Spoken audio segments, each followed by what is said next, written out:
does bullying mean to you? Bullying is about power and control.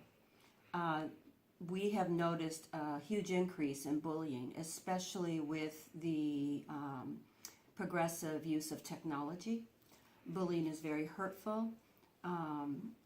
What I'm noticing is that it seems like we are moving into behaviors and practices that are very unkind to one another. And so bullying is a very important social issue. We know the seriousness of bullying.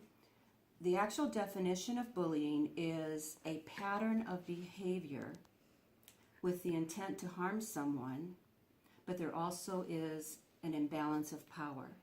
So for example, if a person is older, let's say 8th grade, and they are repeatedly doing something to harm and hurt a 6th grader, that would qualify as bullying.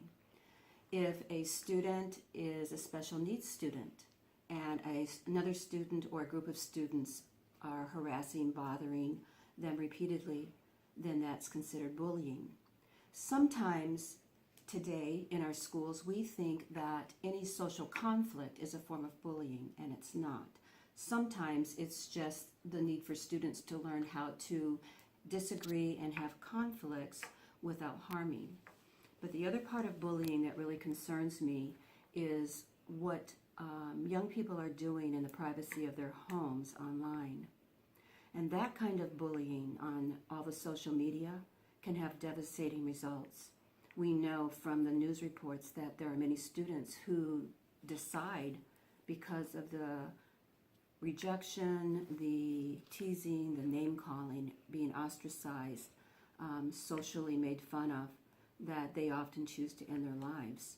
And we are hearing more and more reports of that kind of an outcome. So what bullying means to me, it is something that we collectively, as an entire community, need to address and need to help each other stand up for those who are being targeted. I also want to say about bullying that it is the bystanders who are aware of it.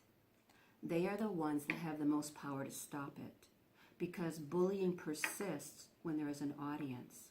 So I like to talk to students about this concept. You may be targeted, but you do not have to be a victim.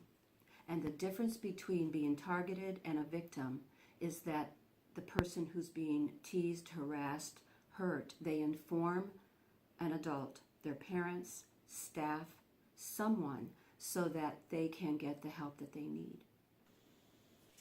Do you think the age of a person being bullied makes a difference?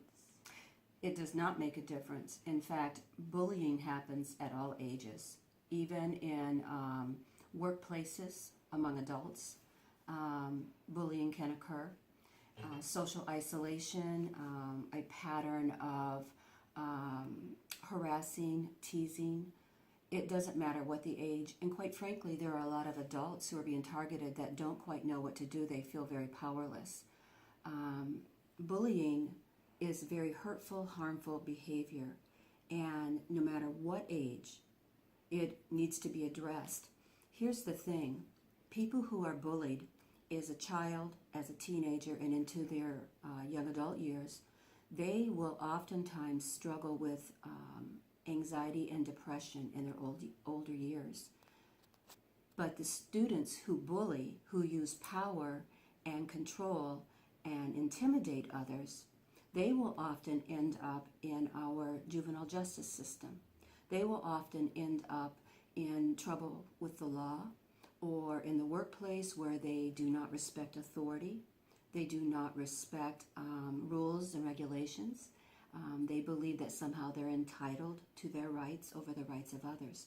So bullying matters regardless of the age. If a student was being bullied, what are the things you would do? The very first thing I do is I listen to the person who's being bullied. And I focus on helping them understand what they're feeling, and I work at trying to understand how they have been affected by the targeted behavior. But the second thing I do is also encourage them to inform, not just me, but to inform their parents. I talk with them about self-advocacy. I talk with them about how to speak assertively on their own behalf, because this is a pattern that they will have to deal with throughout their lives. There are certain nonverbal behaviors that people will demonstrate that make them a target sometimes for people who are power-based and want to control others in order for them to feel important, in order for them to feel good about themselves. The second thing we do, if we identify a pattern of hurtful behavior, we also talk with the person who's doing the bullying.